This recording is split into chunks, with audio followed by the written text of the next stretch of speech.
Welcome to Prepare For Takeoff. I'm the creator and host, Terry L. Cyrus. We're the podcast dedicated to amplifying Black excellence. Every week, we sit down with a proven professional or a rising entrepreneur. This week, we're sitting down with Nadia Batchelor, COO of Jefferies Wealth Management. Nadia, what's going on? How are you? It's good to be here. Thank you for having me. Thanks for making some time for us. I know you have a lot of things on your to-do list, to say the least. You are a real live superhero as far as your ability to zig and zag and manage all of the things. First off, please allow us to give you your flowers. You're doing phenomenal things, not just on the job in the finance community, but you're also doing phenomenal things in the community. You're a phenomenal mom, or you're an entrepreneur, and there's so many things that you're able to do, and you're just one person. So Right. unless you found a way to tap into AI on a whole nother level I where haven't cloned myself yet. I was about to say, like, maybe she has a clone. I don't know. Maybe that's going to be the reveal. But with all that being said, I want to give you the opportunity to share with our viewers and listeners, how did it all start for you? Where are you originally from? Yes. So thank you again for having me. So I'm Nadia Batchelor. I am a first generation American. So my parents are from Guyana. So I'm West Indian, Caribbean in the house, and they moved here in the late 70s. I was their firstborn. So I'm the oldest of two girls, and I spent my whole life in New Jersey, basically. So when my parents came to the States, they moved to New Jersey, and it's where I grew up and it's where I still live now. So I kind of have left, and lived in different places over the years, but somehow gravitated back towards New Jersey. I was the first in my family to go to college also. So neither of my parents graduated from college, but I was able to, they definitely valued education and made sure that me and my sister did all of the things that we needed to do in school. And I went to the University of Pennsylvania for undergrad. And from a very early age was just very interested in finance and banking. I think part of it was seeing, powerful women in suits and thinking that, oh, I want to do, I want to be like that one day. Or it was the movie Waiting to Exhale. I don't know if you remember that movie. I'm dating Absolutely. myself now from way back. And one of the characters was like a powerful woman in business, and they would show her in the boardroom wearing suits. And I was just like, wow, I want to be like that one day. So I just always had an interest in business and studied it in undergrad and got a job in investment banking when I graduated. And it kind of just, took off from there. I've worked at big corporations, so JP Morgan, American Express, Morgan Stanley, and now Jefferies. And I went back to school about 4 years after I graduated from college and got my master's at Harvard Business School. Again, another thing that I think I always wanted to do. I think as a Black woman, it was important to me to get as high of a level of education as I could. It's just, a way to get credibility. I felt like as a woman and someone, I knew I wanted to have a family, and I felt like having that degree would give me the ability to maybe take time off and take care of my kids and go back to work, which I actually never did. I never took any time off, but just have always been in business. And then most recently, I have started to pivot into coaching because I feel like I've learned so much over the last 25 years, both in business and navigating the corporate environment, and, how to get promoted and how to be the only woman on a team and survive that, and how to be the only Black person in a boardroom, right? Like all of these things I've been able to navigate while raising four kids. And I just feel like I want to be able to coach people to do the same, men, women, especially women, because I obviously resonate with what women go through as working moms. I'm also a single mom, so I've been able to navigate that successfully. So there's just a lot of lessons that I've had over the last 25 years that I want to use to help other people. I can't believe that you've been doing this for 25 years because you don't look a day over 30. Thank you. It's good genes. It's good genes. Great genes, not good Yeah. genes. I would say great genes. Doesn't look like you have four children. Looks like, you're 32 years old and you're somebody's newlywed. Oh my goodness. No, no, not even close. You know what? So obviously I go to sleep early. I wake up really early, but I also go to sleep early. I feel like sleep is important, and I do try to work out every day.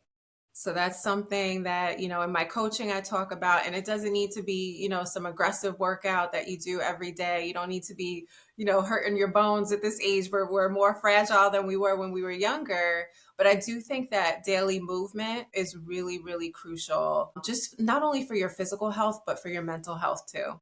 I think you're giving us a lot of secrets, not just how to succeed professionally, but how to succeed personally, and health is wealth. That's something that I Exactly. subscribe to, and we all need to make it a point to take time for ourselves. We all understand that we have to stay on the grind, but more importantly, we have to make time for ourselves. But I want to Yes. kind of rewind and just highlight the fact that you didn't just go to any school. You went to Penn, which is a phenomenal school. And when it's time to get your master's degree, you didn't just go to any school. You went to Harvard, which is Yes. crazy.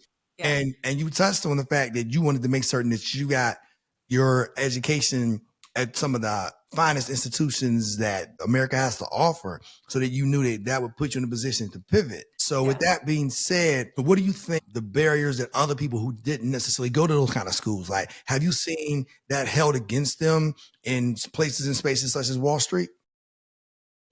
You know what? I think it depends on the firm. So there's a couple of things. One, I think the only difference between me and somebody who didn't go to those schools is exposure, right? So when I think about growing up, or when I was even starting to look at schools and colleges, I didn't think to myself like, oh, I really want to go to the University of Pennsylvania, right? Like I thought about schools that I had heard of, whether it's because of sports or because they were in the area. Rutgers is a big school here in New Jersey. I would think about University of Michigan because I would see the football games on TV. But I wasn't thinking that I wanted to go to Penn. And the way that I got to Penn was I actually did a summer program when I was in high school that was targeted to students of color, high school students of color who were interested in doing business. My guidance counselor told me about it, said, why don't you apply to this, this summer internship? And I did. And I went and spent the summer at Penn. Now, when I went there for the summer, I was just excited to be out of the house for the summer, to be on my own. I was in Philadelphia, another big city, but I didn't even understand kind of the magnitude of that, if that makes sense. I didn't know Penn was an Ivy League school. I didn't know the difference between Ivy League and not Ivy League. I just knew I was going to Philly and I was going to have a fun summer. And when I went there, I got exposure to the school and started to hear more about it and understand, what a great institution it was. But it was really about that exposure. And I think that so many of us can do more, can do big things, can do great things if we're exposed to it, if we Mhm. know that it even exists, right? Or you look and you see people who look like you who've had those experiences. So it wasn't like I grew up, I wasn't 5, 6 years old thinking I was going to go to this school. I just got exposed to it and was like, wow, this is cool, this is great, I want to go here. So to the extent that I can help expose people to things like this. We have an employee resource group at Jefferies for Black and Latinx employees, and I co-head that network. I've done it for about 6 years now.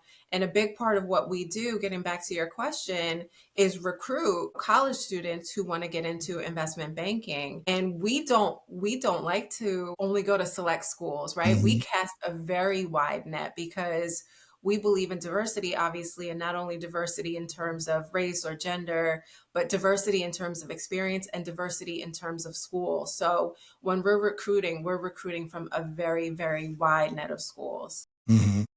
We want to see what's out there, and we want to get exposed to students from all over the place. I know Wall Street is very competitive, but I also know, to your point, it's all about your exposure. And it's important that people make the most of those opportunities when they have that chance meeting with you, whether it's at a conference or whether it's even on LinkedIn.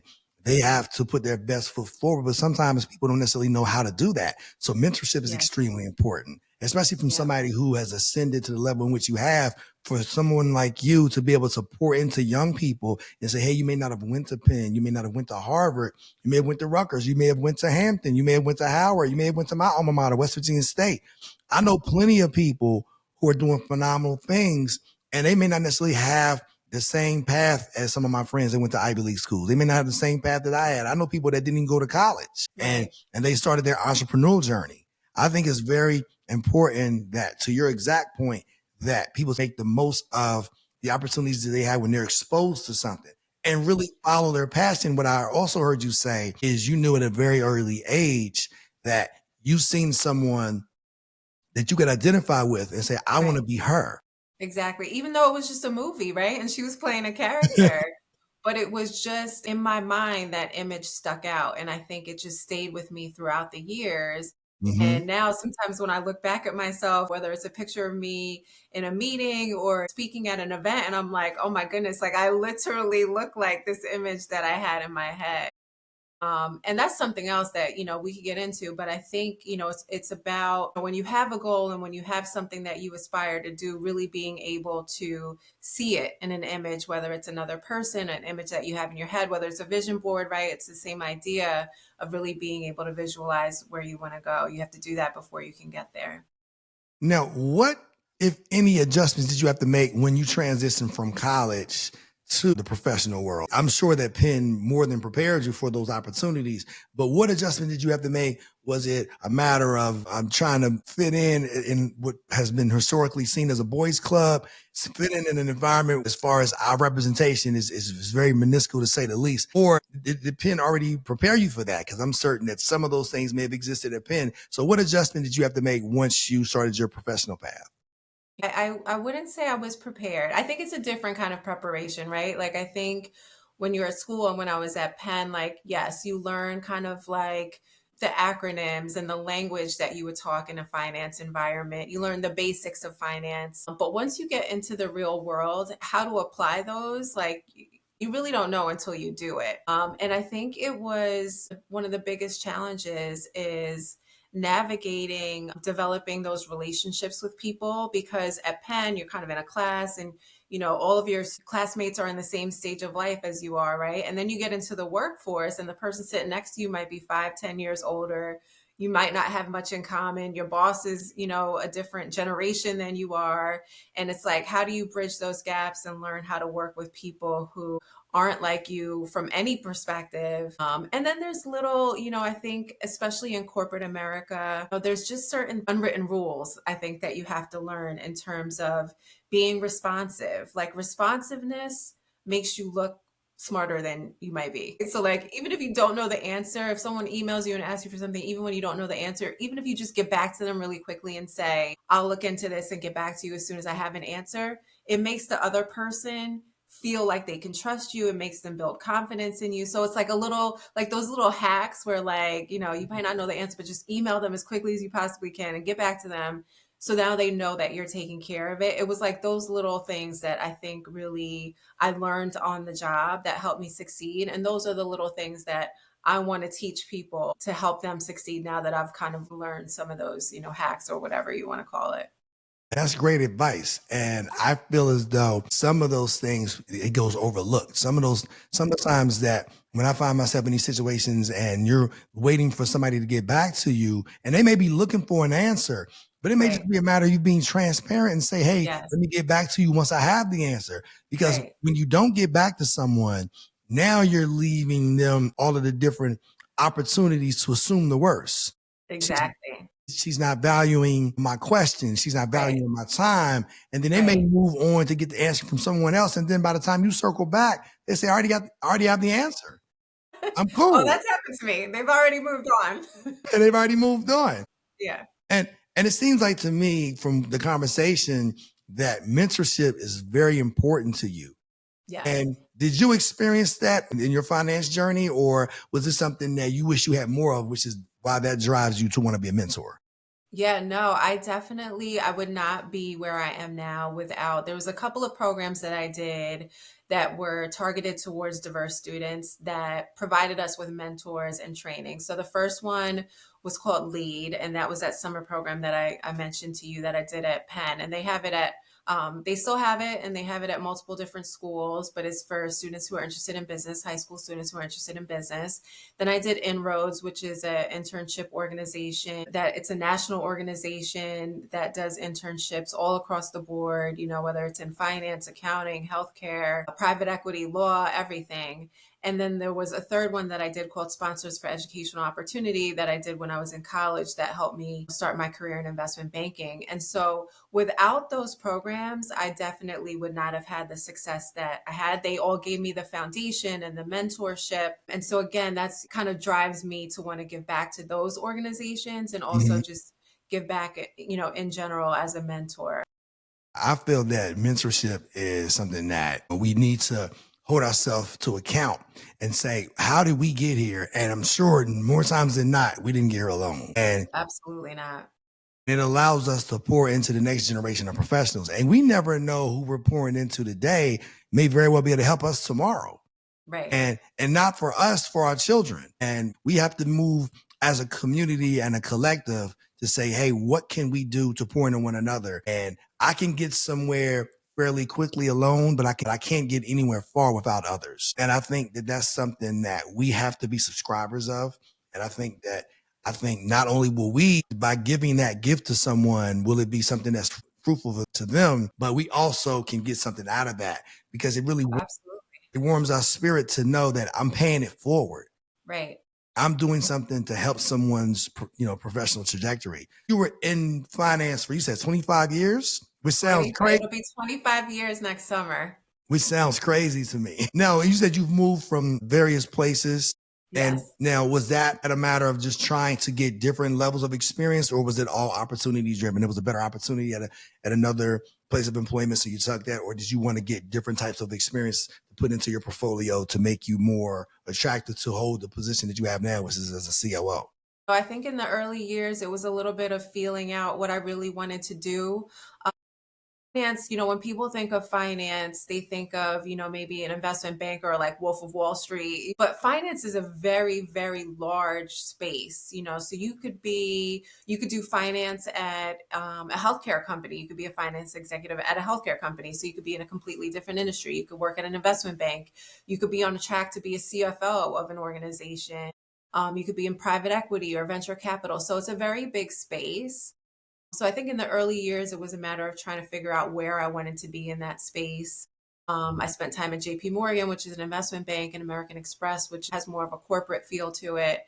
And then in my later years, I think it was more opportunistic, like you said, like seeing opportunities where I could broaden my skill set. Or when I think about my move from Morgan Stanley to Jefferies, Jefferies was a smaller firm that was in growth mode, right? So when I looked at making that move, I was like, this is cool. It was great to be part of a big established investment bank. But now what if I could pivot to an investment bank that was smaller but growing and in growth mode? And being in that kind of organization, I think gave me a lot more opportunity than I had before. It gave me more, there was just less resources. Like we had a lot of growing to do, and it was kind of like, hey, you want to help us grow? Like, I'm like, yeah, of course. And they're like, okay, great, come on. It was like all hands on deck, and that was just a really fun environment to be in, and it's still a fun environment to be in. So yeah, I think it's both. I think a key part of navigating your career is kind of being very aware of where you are and where you want to get, and kind of like filling in that gap. Like, so if you're in finance and you're in a job that's very analytical, but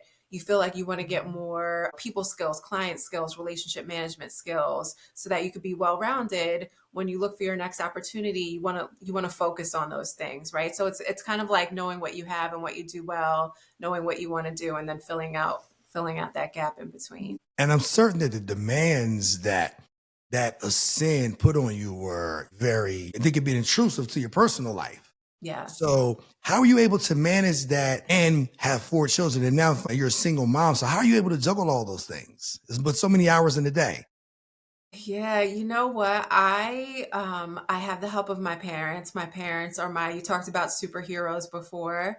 My parents are my superheroes. So I live only a few miles away from them, and they help me a lot with the kids, which has been a blessing, because not only do I have the help of people that I trust, obviously, but my kids have had the opportunity to really be close to their grandparents and grow up with their grandparents. And that's given me the flexibility where if I have to work late or if I have to travel, I really do have a good probably the best support system that I could hope for. So they've really they're part of the secret sauce, right?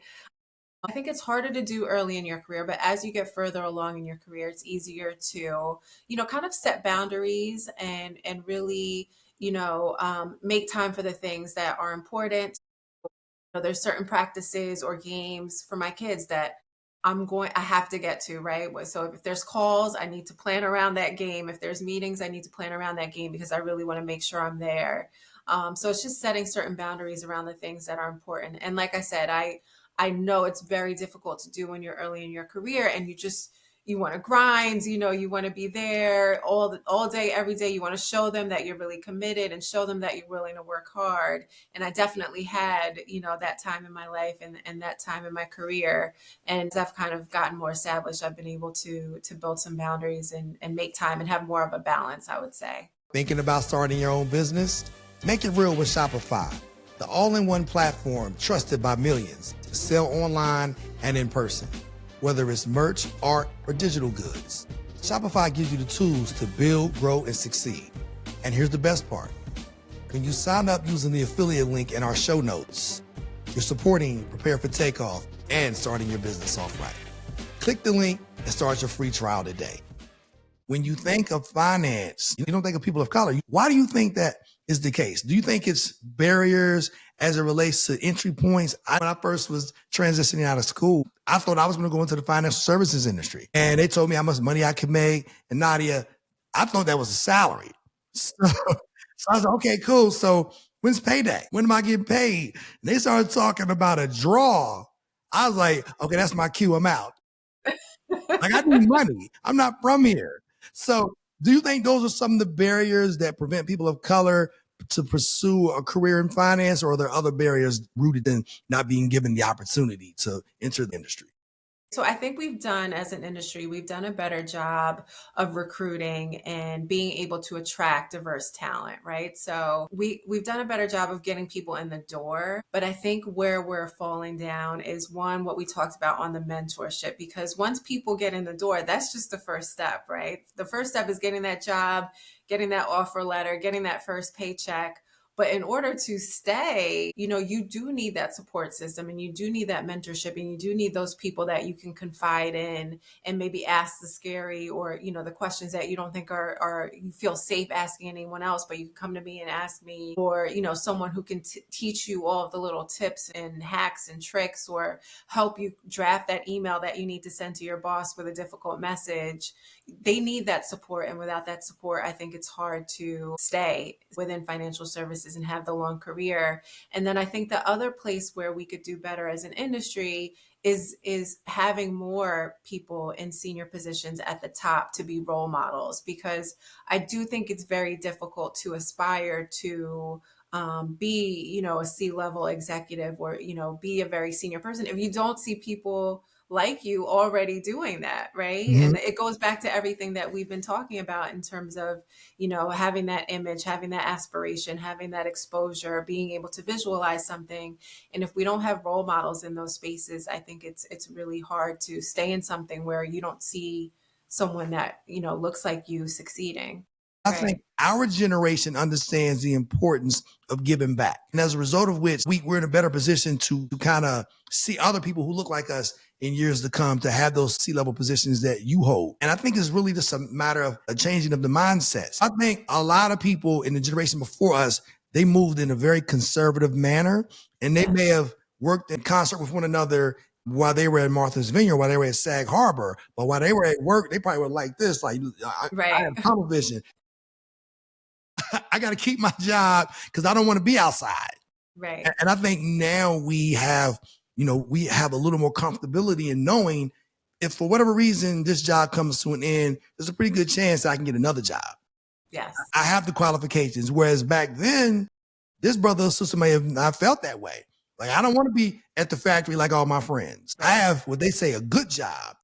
So I can't do anything to mess it up. So speaking of someone with a good job, you still saw fit to say, you know what, I'm going to put on my entrepreneurial hat. And even though I'm a C-suite executive, I'm not content with that. I want more. I want to coach people. I want to work as an entrepreneur. So what sparked that pivot for you as it relates to what you know to be your reality as far as coaching and things of that nature? I think for me, the real definition of success is helping other people be successful. And yes, I can do that as a manager, for example, helping my team to be more successful at work. And hopefully I'm doing that. But I felt like I wanted to go broader. And I think maybe it's just that 25 years of wisdom that's built up inside. It was like almost like I have so much that wants to come out, right? Like I have so many thoughts. I talk to young people all the time, and I talk to women who are my age and trying to navigate navigate being a mom and having a career and all that goes along with that. And it's like I have so much. I'm always bursting with advice. I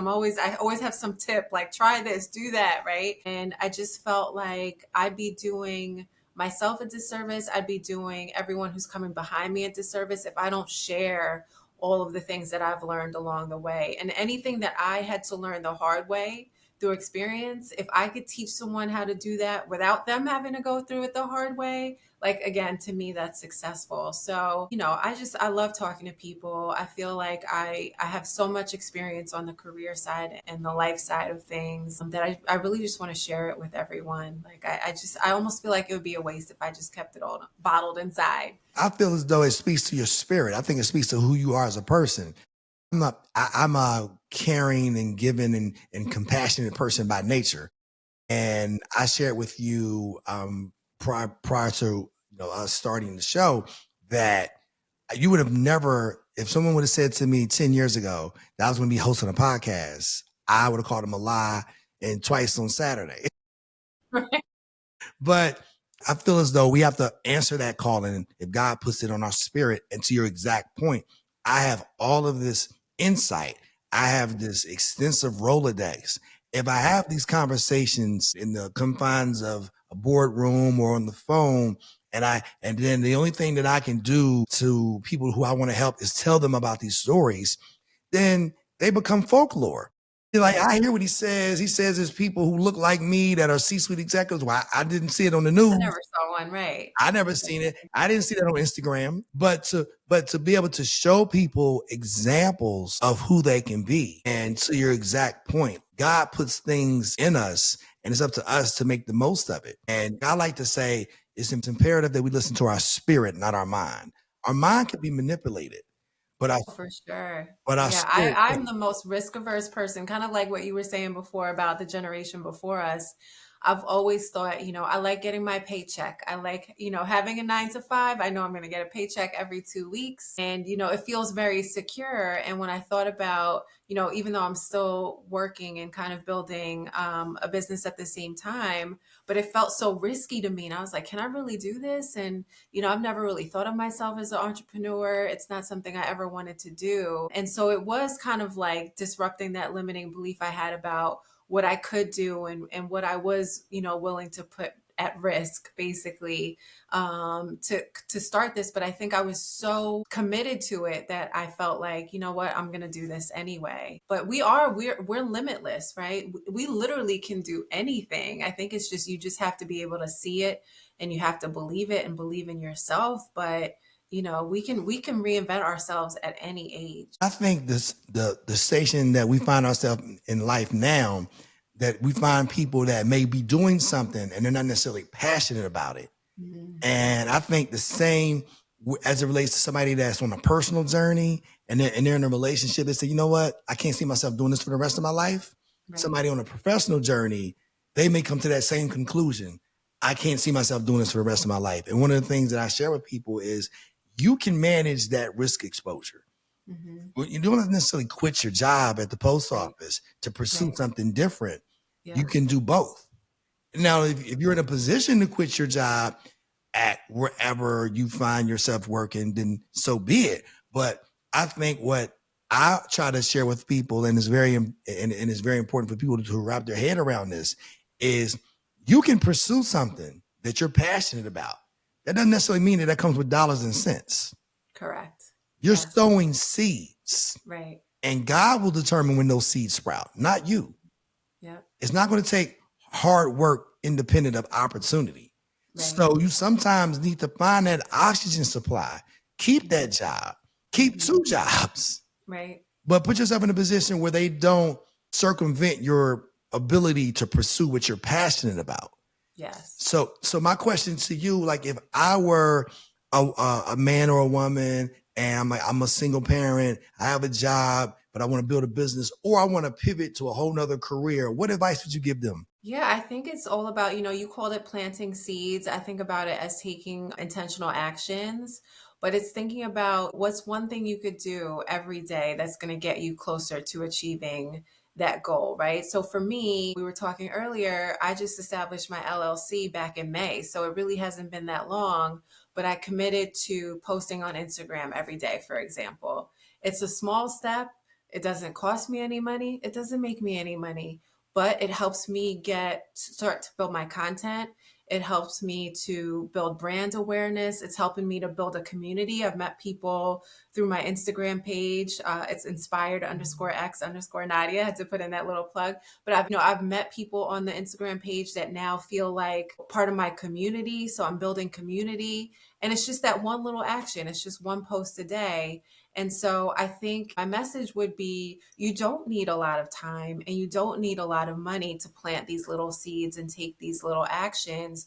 But if you commit to doing it on a consistent basis and you do one little action every day, those actions start to build on themselves and you start to build momentum and you start to get closer and closer to that goal. And then you start to see like, okay, now posting used to take me 10 minutes. Now it only takes me 5 minutes. What could I do with that extra 5 minutes? And you build another step on top of that, right? So start small, but start. I think so many people are waiting for that perfect moment, for the perfect opportunity. They're waiting until they have more time. They're waiting until the kids are out of the house. They're waiting until like we could come up with a million things that we're waiting for. And I just encourage people not to wait and to just start today, start now, just do something, do anything, and you'll start to build that momentum. I agree. I think it's imperative that we're intentional about what it is we're trying to achieve. If you want to do something, you have to start with doing. A lot of people, you hear them say, I'm trying to do something. Right. No, you have to do. You're not going to try to wake up tomorrow, because if you try to wake up and you don't, that's a problem. Right. We're in the business of doing. Everything that you do, you have to orchestrate your steps in that same order. What would be your ideal client, if you will, for your coaching business? Because I want to give you the opportunity to plug that, and I want our viewers and listeners for them to say, you know what, that sounds like me. I need to reach out to her. So what type of clients or people are you looking to help?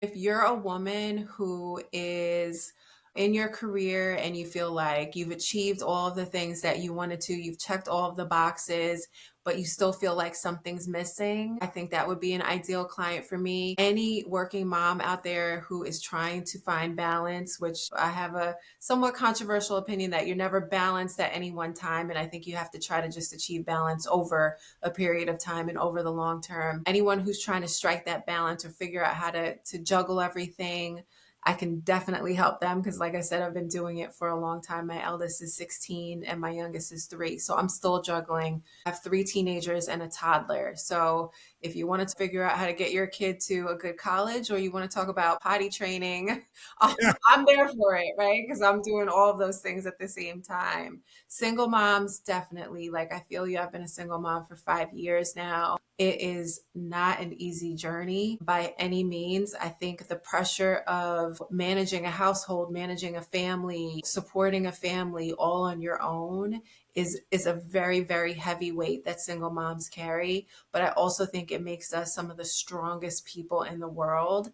And so if I could help women kind of navigate that difficult period of becoming a single mom and finding that inner strength that I know is within them to succeed, that is something that makes me tremendously happy also. You are essentially GPS for those women and will serve to help them get to their destination. I have the cheat codes. Come and find me. But I always say, if I can do it, if I can navigate this, anybody can.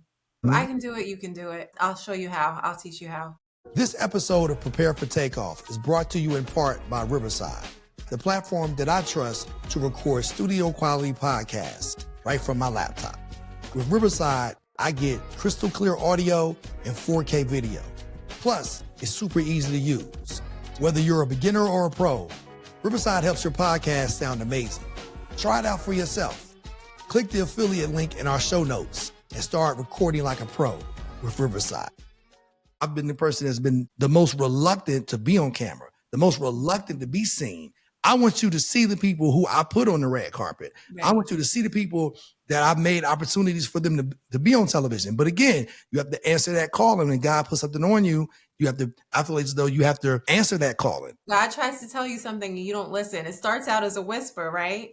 And then it gets louder and louder. And the longer you don't listen, now it starts to become a scream where you absolutely can't ignore it and you have to answer that calling. And Right. I'm so glad that you have, because I feel like your podcast, it's exposing people to so many different careers that you have and different paths that your life can take. And the message that you have is just so important. And I hope that you reach as many people as you possibly can with it. And so grateful that you started. So I'm grateful that you followed that path and followed that calling. As we close out, I wanted to give you the opportunity to leave us with 3 things that you feel will help our viewers and listeners prepare for takeoff. So I did think about this a little bit, but it's 3 things. So definitely knowing yourself. And what I mean by that is knowing who you are, knowing what you're passionate about, knowing what you're good at, knowing what you're not so good at, knowing what your goals are, really taking time to get quiet and know who you are and know yourself. The second thing is to be yourself, and it's all about authenticity. So now that you know who you are, you know what your strengths are, play to those strengths, follow those passions, be yourself. I know it can be very difficult in environments where not everyone looks like you. It's kind of what we talked about in the beginning. But I do think that being yourself, being your unique self, that's what gives you competitive advantage. You're one of one. There is literally no one in the world like you, and use that to your advantage. You have a unique perspective and experience that literally no one in this world has, and that is special and important, and it's something that you need to take advantage of. And then the last thing I would say is just to love yourself, which again is something that I talk about a lot, and it sounds really easy to love yourself, but it's not. It's difficult, and a lot of us take a lot of time to get to that point. But really love yourself, trust yourself, be your best friend, be your own savior, right? I'm sure we've all heard like no one is coming to save you. You have to save yourself. And I really do believe that's true. So know yourself, know who you are, be yourself and be authentic. And at the end of the day, love yourself. And if you love yourself, you truly love yourself and you pour into yourself, then you could go ahead and pour into other people as well. But love yourself first. So our viewers and listeners, they're going to want to know, how can we reach Nadia? How can we reach her on social media? I know you had mentioned it before. I want to give you the opportunity to share that again with us. Whatever platforms you see fit to share, and also your website or a way that they can get in contact with you. So my website, so my business, my coaching business is called Inspired by Nadia, because hopefully you will all be inspired by hearing what I have to say or just seeing me and thinking to yourself like, wow, if she could do it, I can. So it's called Inspired by Nadia. The website is inspiredbynadia.com, all one word. And my Instagram is at inspired_x_Nadia. I'm also on TikTok. So it's TikTok is at Inspired by Nadia, all one word. So find me on any of those, my website, my platform. I have a community of women called the Inspired Circle, where we have weekly newsletters. I offer free one-on-one sessions through the Inspired Circle. I send out free journal prompts, just anything, like I said, the life hacks, tips, strategies to help women be their best selves. And so if you go on my website or Instagram or TikTok, you can join the Inspired Circle and join the community. And yeah, I'm here for you. You can find me on LinkedIn, just Nadia Batchelor. But I love nothing more than talking to people. I want to help as many people as I can. So please don't hesitate to reach out. You're a walking inspiration book. Have you ever thought about writing a book? You know what? It's in my future, I think. It's definitely in my future. And that just came to me. So that's not from me. That's from the man above. Yeah. And I'm like, she should write a motivational book, because she is an example of all the things you can be navigating life as we know it, no matter what comes your way in life, not allowing that to discourage you and stay in the course. So I definitely think that that's something you should tap into. And again, it's all about timing, right? So with your Right. coaching business, I'm sure that's going to be more material for the book. And as you continue to do your thing in the wealth management space, more material for the book. And as you continue to, as a mom, as your children continue to grow, more material for the book. Yes. Document everything, right? Document everything. It's all about Yeah. content. And listen, I think that people are going to be extremely inspired by your story. I know I am. I know our team. When I told them we were going to have you on the show, everybody was excited to capture the greatness that you know to be your reality. So I'm certain that even if it's just one person that says, you know what, I want to be her, then it's all worth it. So Nadia, thanks for spending so much time with us. Thank you. Thank you for having me. Absolutely. And I also wanted to thank our viewers and listeners, whether you're watching us on Spotify or YouTube, or you're listening on Amazon Music, Apple Podcasts, Audible, iHeart, or Pandora. As you know, every week we're going to continue to bring you proven professionals or rising entrepreneurs, and all of these conversations, just like this one, will help you prepare for takeoff. Nadia, thanks for joining us. Thank you. Thank you, everyone, for listening.